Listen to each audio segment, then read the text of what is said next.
شہر رمضان الذی انزل فیہ القرآن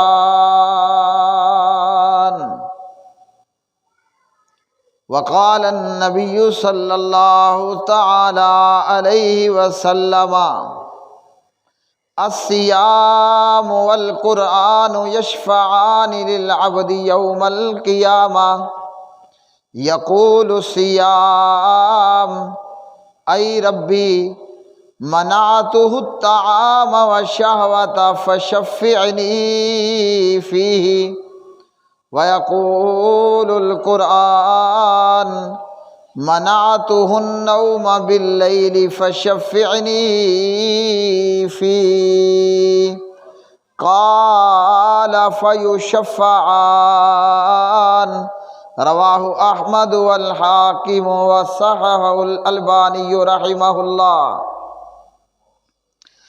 اللہم صلی علی محمد وعلى آل محمد كما صليت على إبراهيم وعلى آل إبراهيم إنك حميد مجيد۔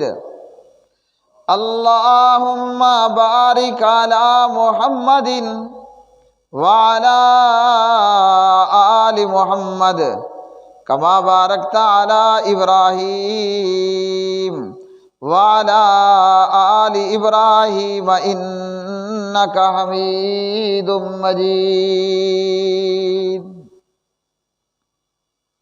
رب اشرح لی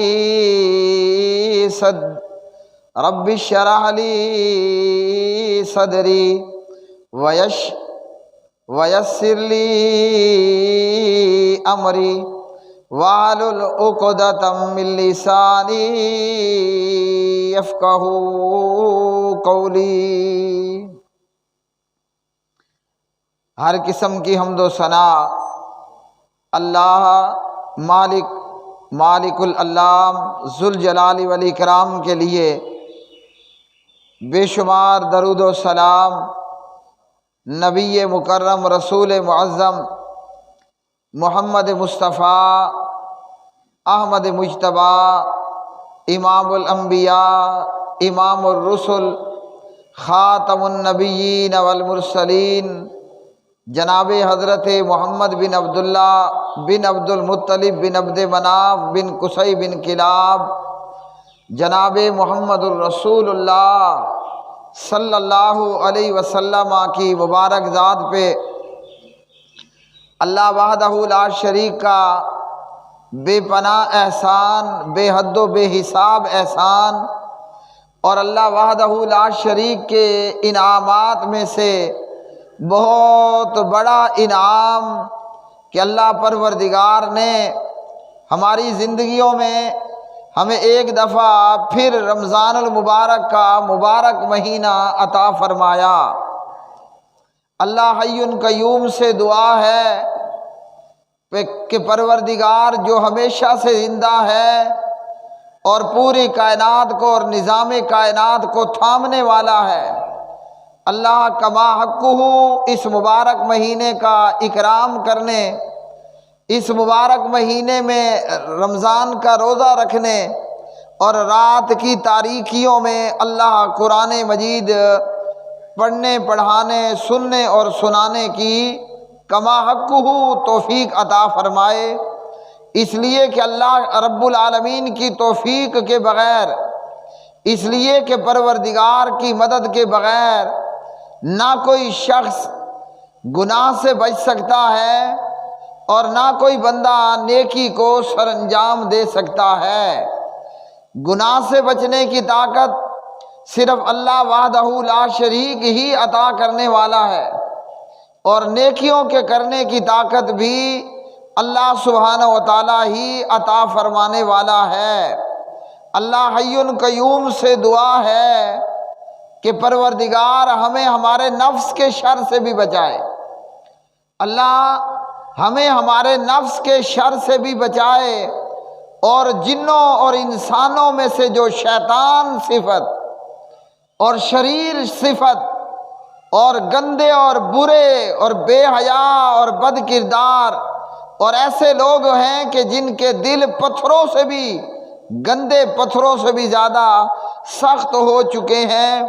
اللہ انسانوں میں موجود شریر لوگوں اور جنات میں سے شریر لوگوں کے شر سے بھی اللہ ہماری حفاظت فرمائے۔ اللہم انا نجعلک فی نحورہم ونعوذ بک من شرورہم اللہم اکفنیہم بما شئت وکیف شئت۔ رمضان المبارک کا مبارک مہینہ، اس مبارک مہینے میں اللہ سبحانہ و تعالیٰ کی رحمت اور اللہ پروردگار کی مغفرت اور اللہ وحدہ لا شریک کی نعمتیں اپنے عروج پر ہوتی ہیں۔ اللہ کی رحمت بھی، اللہ کی مغفرت بھی اور پروردگار کی ہر نعمت اپنے کمال کو پہنچ جاتی ہے۔ یہاں تک کہ پچھلے خطبہ جمعہ کے اندر ہم نے یہ سنا اور یہ پڑھا کہ اللہ کی رحمت اتنا جوش مارتی ہے کہ جنت کے سارے دروازوں کو کھول دیا جاتا ہے، اور اللہ سبحانہ و تعالیٰ کا غضب اتنا ٹھنڈا پڑ جاتا ہے کہ جہنم کے دروازوں کو بند کر دیا جاتا ہے۔ اللہ وحدہ لا شریک ہمیں ایسے اعمال کرنے کی توفیق عطا فرمائے کہ جو اعمال ہمیں جنت کے قریب کریں اور جنت میں ہی لے جائیں۔ اللہ ایسے اعمال سے ہماری حفاظت فرمائے کہ جو اعمال ہمیں جہنم کی طرف لے جائیں، اور جن اعمال کے کرنے سے ہم جہنم کا ایندھن بن جائیں۔ اللہ ایسا دل عطا فرمائے اور ایسے اللہ کان عطا فرمائے جو اللہ کی بات کو سن لیں اور سمجھیں، اور ایسے اعضائے جسم اللہ عطا فرمائے کہ وہ اللہ کے ان سن گئے اور سمجھ گئے اعمال کے اوپر عمل کرنے والے بھی ہوں۔ رمضان کا مبارک مہینہ، رمضان کا برکتوں والا مہینہ، رحمتوں اور مغفرتوں والا مہینہ، یہ مبارک مہینہ رمضان کا مہینہ۔ اس مبارک مہینے کے حوالے سے ایک تو رمضان کی اپنی فضیلت بہت زیادہ ہے کہ پیارے نبی علیہ الصلوۃ والسلام نے رمضان کا روزہ رکھنے پر فرمایا کہ اللہ پچھلے گناہ معاف کر دیتا ہے۔ ہاں جی، اس رمضان کے اپنے بہت سے فضائل ہیں۔ پیارے نبی صلی اللہ علیہ وسلم نے اور قرآن مجید نے کیا فرمایا؟ اللہ وحدہ لا شریک فرماتے ہیں شہر رمضان الذی انزل فیہ القرآن۔ رمضان وہ مبارک مہینہ ہے کہ اس مبارک مہینے میں قرآن مجید نازل کیا گیا۔ انزل فیہ القرآن، اس مبارک مہینے میں قرآن نازل ہوا۔ پیارے بھائیوں اور میری بہنوں، قرآن پاک کے نازل ہونے کی ترتیب کیا ہے؟ سب سے پہلے تو اللہ نے قرآن مجید کو آسمان دنیا پر نازل فرمایا۔ اللہ اکبر۔ سب سے پہلا کام کیا ہوا کہ اللہ پروردگار نے قرآن مجید کو آسمان دنیا پر نازل فرما دیا، اکٹھے کا اکٹھا، سارے کا سارا۔ اور پھر وہاں سے بقدر تنزیل، جس طرح اللہ نے چاہا، جناب جبریل، حضرت جبریل جو ملائکہ اور فرشتوں کے سردار ہیں، وہ پیارے نبی صلی اللہ علیہ وسلم پر تھوڑا تھوڑا کر کے یہ قرآن کریم نازل ہوتے رہے، اور اس قرآن کا نازل ہونا 23 سال میں پورا ہوا۔ اس قرآن کا نازل ہونا وہ 23 سال میں پورا ہوا۔ جبریل فرشتوں کا سردار یہ کلام اللہ لے کر آیا، اور کہاں لے کر آیا؟ جناب نبی کریم حضرت محمد الرسول اللہ صلی اللہ علیہ وسلم کے قلب اطہر پر جبریل یہ قرآن لے کر نازل ہوا۔ قرآن کریم کے سب سے پہلے حافظ حضرات انس میں سے، انسانوں میں سے پہلے قرآن کے قاری اور پہلے قرآن کے حافظ وہ محمد الرسول اللہ صلی اللہ علیہ وسلم ہیں۔ تو کیا مقام ہے اور کیا رتبہ ہے اس قرآن مجید کا کہ انسانوں میں قرآن کے پہلے قاری اور پہلے حافظ وہ جناب محمد الرسول اللہ صلی اللہ علیہ وسلم ہیں۔ آج ہمیں اللہ کے قرآن کی قدر معلوم نہیں ہے، ہم دنیا کی ڈگریوں کے پیچھے بھاگتے ہیں، اور دنیا کی ڈگریوں میں کیا ہوتا ہے، جو جتنا بڑا ڈگری ہولڈر ہوگا بڑی بڑی پوسٹوں پر لگ جائے گا، کہیں وہ ڈی سی بنے گا، کہیں وہ اے سی بنے گا، کہیں وہ ایس ایچ او بنے گا، کہیں وہ عدالت کا جج اور بہت بڑا وکیل بن جائے گا۔ اور ہوگا کیا جب اس بندے کی عمر 60 سال ہوگی، انگریز کے قانون کے مطابق 60 سال عمر ہونے پر اس جج کو، اس جرنیل کو، اس ڈگری ہولڈر کو ریٹائر کر دیا جائے گا کہ اب یہ فارغ ہے۔ اور ہوتا بھی عموماً اس طرح ہے، الا من رحم ربی، کہ جب ریٹائر ہوتا ہے صرف اپنی نوکری سے ریٹائر نہیں ہوتا، اپنی عقل و خرد سے بھی ریٹائرمنٹ لے لیتا ہے، سوائے اس کے کہ جس پر اللہ کا بہت بڑا رحم و کرم ہو۔ اور مزے کی بات یہ ہے کہ قرآن کا قاری وہ چاہے 60 سال کا ہو یا 120 سال کا ہو، وہ کبھی ریٹائر نہیں ہوتا۔ قرآن کے قاری اور حافظ کا کبھی دماغ آؤٹ آف کنٹرول نہیں ہوتا۔ اللہ اکبر۔ اور فرشتوں میں قرآن کے سب سے پہلے اور قاری حافظ کون ہیں؟ وہ اللہ کے فرشتوں میں فرشتوں کے سردار جناب حضرت جبریل علیہ السلام ہیں۔ سبحان اللہ، جو قرآن کے پہلے قاری اور پہلے حافظ قرآن ہیں۔ اور پھر نبی پاک علیہ السلام نے یہ قرآن اپنے صحابہ کو پڑھایا، اور صحابہ میں سبحان اللہ بڑے بڑے قاری حضرات گزرے ہیں، جن میں سر فہرست حضرت ابی بن کعب ہے رضی اللہ تعالیٰ عنہ۔ قرآن کے بڑے بڑے قاریوں میں حضرت تمیم داری رضی اللہ تعالیٰ عنہ ہیں، جنہیں جناب عمر نے حکم دیا موطا امام مالک میں کہ تم لوگوں کو 11 رکعت نماز تراویح باجماعت ادا کرواؤ۔ اور اسی طرح پھر صحابہ کرام رضوان اللہ علیہ مجمعین سے بہت سارے لوگوں نے قرآن کو حفظ کیا، اور یہ سلسلہ چلتے چلتے ہم تک پہنچا۔ ہمیں قرآن کا مقام معلوم نہیں ہے۔ دنیا کے اندر عام طور پر آج کی روٹین میں بھی یہ دیکھا جاتا ہے کہ 10 بجے ولیمے کا ٹائم ہے، رات کے 10 بجے ولیمے کا ٹائم ہوگا، ولیمہ شروع ہوگا رات کے 11:30 بجے۔ پبلک بیٹھی ہے، ولیمہ کھا کر جائے گی، اگر نہیں کھاتے اور نہیں جاتے تو پڑوسی ناراض ہوگا۔ اب اس رمضان کی بات اور مسلمانوں کی بری حالت کہ رات 10:30 بجے رؤیت ہلال کا اعلان ہوتا ہے، رات کے 10:30 بجے وہ رمضان کے چاند نظر آنے کا اعلان ہوا۔ ایسی 20 ہزاروں مسجدیں تھیں جہاں پر نماز تراویح کا اہتمام نہیں ہوا۔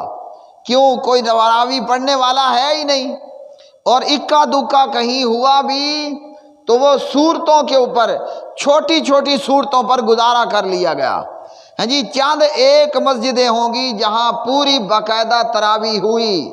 اگر یہی اس رات یہ ہوتا کہ رات کے 10 بجے ولیمہ ہے، 12 بج جاتے ولیمہ کھا کے جاتے، ہمارا پڑوسی ہم سے ناراض نہ ہو۔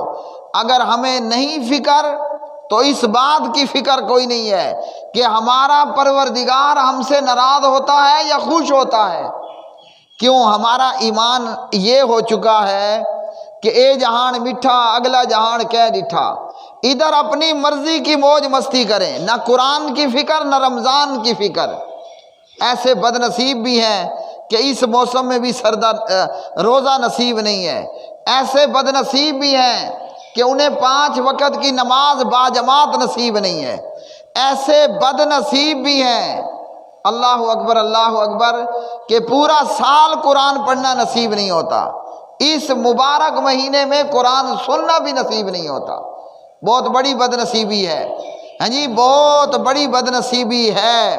حالانکہ ہمارے پیارے نبی جناب حضرت محمد بن عبداللہ محمد الرسول اللہ صلی اللہ علیہ وسلم نے سنن ابن ماجہ کی روایت کے مطابق اپنے صحابہ کو 3 دن تراویح باجماعت پڑھائی۔ پہلی رات پڑھائی تو رات کا ایک حصہ نکل گیا سبحان اللہ، دوسری رات پڑھائی تو رات کا دوسرا حصہ نکل گیا، اور جب تیسری رات جناب نبی پاک علیہ السلام نکلے اور تراویح پڑھائی تو تراویح پڑھنے والوں کی روایت یہ ہے، ہمیں ڈر ہوا کہ کہیں تراویح پڑھتے پڑھتے گولا نہ ہو جائے۔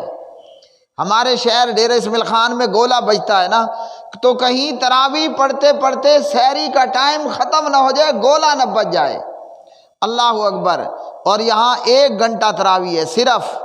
نماز عشاء ہم نے 8:15 شروع کی اور پھر تقریباً 10 منٹ نماز عشاء نے لیے، اس کے بعد 8:30 سے لے کر 9:30 بجے نماز تراویح پوری ہو چکی، ختم شد۔ 1 گھنٹہ نماز تراویح نہیں پڑھی جاتی۔ اللہ اکبر۔ دعویٰ کیا ہوگا؟ ہم اہل سنت ہیں، دعویٰ ہوگا ہم اہل حدیث ہیں۔ تو اس لیے کسی سیانے نے کہا یہ منہ اور مسور کی دال، اہل حدیث اور اہل سنت اس طرح ہوتے ہیں، وہ تو پوری رات کا ایک بڑا حصہ تراویح پڑھنے والے، قرآن پڑھنے والے، اور یہاں قاری اور حافظ مفت کی تراویح پڑھائے، کوئی ڈیمانڈ نہیں ہے۔ اللہ اکبر، اللہ اکبر۔ تو نبی پاک علیہ السلام نے کیا فرمایا؟ آپ نے تراویح پڑھائی تو صحابی کہتے ہیں کہ کہیں سحری نکل نہ جائے، ڈیرے والوں کی لینگویج میں کہیں گولا نہ بج جائے۔ یہاں امام صاحب 2 منٹ لیٹ ہو، اللہ کی قسم بدبخت مقتدی وہ امام کو گولی مارنے پر تیار ہو جاتا ہے، اس کا بس نہیں چلتا کہ امام کے گلے میں پھندا ڈال کر پنکھے سے لٹکا دے، چاہے وہ اپنے گھر کے اندر بے غیرت ترین انسان ہو، لیکن مسجد میں یہ حال ہوگا۔ اللہ اکبر۔ تو اگر آج کی دنیا میں، آج کی تاریخ میں امام صاحب اتنی لمبی تراویح پڑھائے کہ سحری کے ختم ہونے کا ڈر پیدا ہو جائے، مقتدی تو وہ کیا ہوتی ہے، بڑی سی توپ لے کر امام کو گولا ماریں گے، امام کے ساتھ بارود بند کر کے امام کو پھٹا دیں گے، امام کے اوپر شاید خودکش دھماکہ کر دیں۔ ہم ہیں مسلمان، حال ہمارا یہ ہے۔ اللہ اکبر، اللہ اکبر۔ موبائل دیکھنے بیٹھے تو رات کے 2 بج جاتے ہیں، یہ فیس بک دیکھ رہا ہے، یہ واٹس ایپ چیک کر رہا ہے، ہاں جی، دنیا کا معاملہ ہو تو رات کے 12 بج جائیں، کوئی پرواہ نہیں ہے، لیکن اللہ کے قرآن کا معاملہ ہو تو ہمارا قرآن کے ساتھ یہ رویہ ہے۔ اچھا، کل قیامت کے دن کیا ہوگا؟ جن خوش نصیبوں کو اللہ سبحانہ و تعالیٰ نے قرآن سننے کی توفیق عطا فرمائی، یہ پیارے نبی علیہ السلام کی مسند امام احمد اور مستدرک حاکم کی روایت ہے۔ آپ صلی اللہ علیہ وسلم نے فرمایا الصیام والقرآن یشفعان للعبد یوم القیامہ، قیامت کا دن ہوگا، روزہ بھی شفیع بن کر کے آئے گا اور قرآن بھی اس قیامت کے دن سفارشی بن کر کے آئے گا۔ اللہ کا قرآن بھی اور رمضان کا روزہ روزے دار کے لیے شفاعت کرے گا، قرآن پڑھنے والے قاری اور پیچھے مقتدی سننے والوں کے لیے شفاعت کرے گا۔ روزہ کیا کہے گا؟ روزہ کہے گا کہ اے میرے رب، منعتہ الطعام والشہوۃ، میں نے اسے دن بھر بھوکا رکھا، کھانا نہیں کھانے دیا، اور اس کو اپنا حلال کا سیکس بھی پورا نہیں کرنے دیا، فشفعنی فیہ، میں روزہ یہ سفارش کرتا ہوں کہ یا اللہ اس روزے دار کو جنت عطا کر دے۔ اللہ اکبر۔ وہ کتنا خوش قسمت ہوگا کہ جس کی شفاعت کرنے والا رمضان کا روزہ ہوگا، اور اس خوفناک دن کا منظر کیا ہوگا؟ یوم یفر المرء من اخیہ وامہ وابیہ وصاحبتہ وبنیہ لکل امرئ منہم یومئذ شأن یغنیہ۔ قیامت کے دن آدمی سے اس کا بھائی اسے دیکھ کر بھاگ جائے گا، اس کا باپ، اس کی ماں، اس کے رشتہ دار، اس کی اولاد، قیامت میں نظر آ جائے گا، باپ بیٹے کو، بیٹا باپ کو دیکھ لے گا، ماں اپنی اولاد کو دیکھ لے گی، بیوی اپنے خاوند کو دیکھے گی، لیکن قریب آنے کی بجائے ایک دوسرے سے دور دوڑ رہے ہوں گے۔ کہیں یہ مجھ سے کوئی نیکی نہ مانگ لے، کہیں یہ مجھے اپنی مدد کرنے کے لیے نہ کہہ دے۔ لیکن اس قیامت کے بھرے میدان کے اندر روزے دار کی شفاعت کرے گا کہ یا اللہ میں سفارش کرتا ہوں، تو اسے جنت میں داخل کر دے۔ اور فرمایا پیارے نبی علیہ السلام نے قیامت کے دن قرآن بھی صفات کرے گا۔ قیامت کے دن یہ قرآن مجید جس کا نہ سننا ہمیں نصیب ہوتا ہے نہ پڑھنا ہمیں نصیب ہوتا ہے، پورا سال قرآن نہیں پڑھتے، رمضان میں قرآن سننا بھی نصیب میں نہیں ہے۔ اے مولی دا کام میں مولی آپ پڑھے مرے گلے، عوامی شیخل بے فکرے۔ قیامت کا دن ہوگا، یہ قرآن مجید، اللہ کی قسم نبی پاک نے فرمایا اللہ اس کو ایک نوجوان کی شکل دے گا۔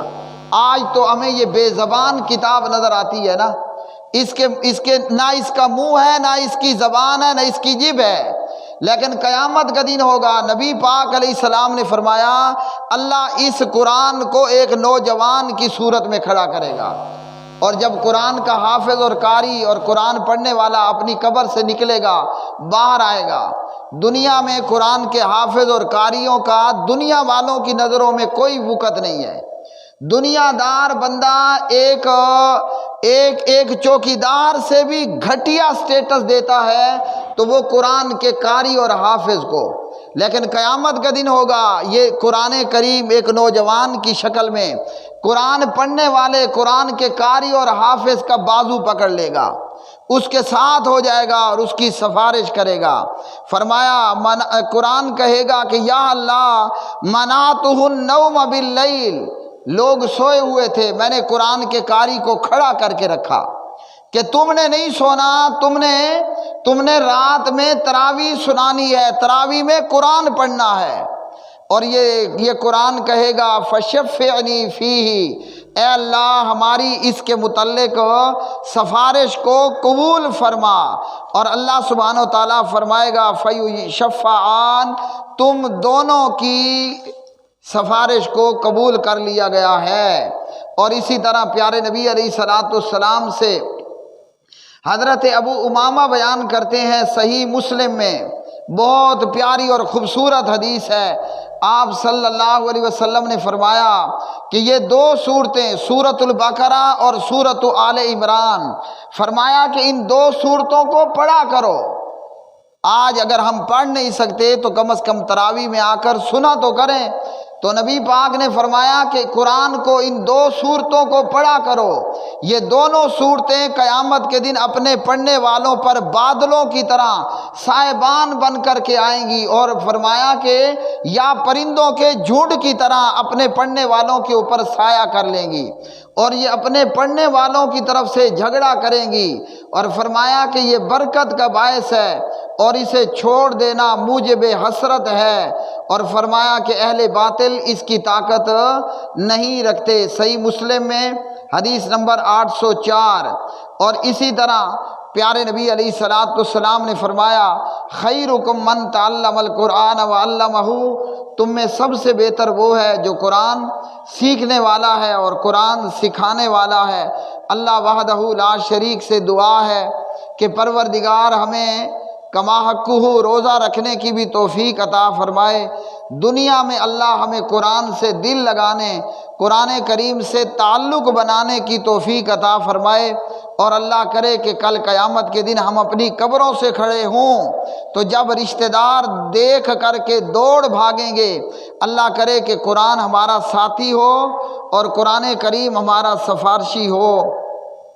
اللہ پاک پروردگار کی بارگاہ میں دعا ہے کہ اللہ وحدہ لا شریک ہمیں اپنے نفس کے شر سے بھی بچائے اور انسانوں اور جنوں میں سے شریر لوگوں کے شر سے بھی محفوظ فرمائے۔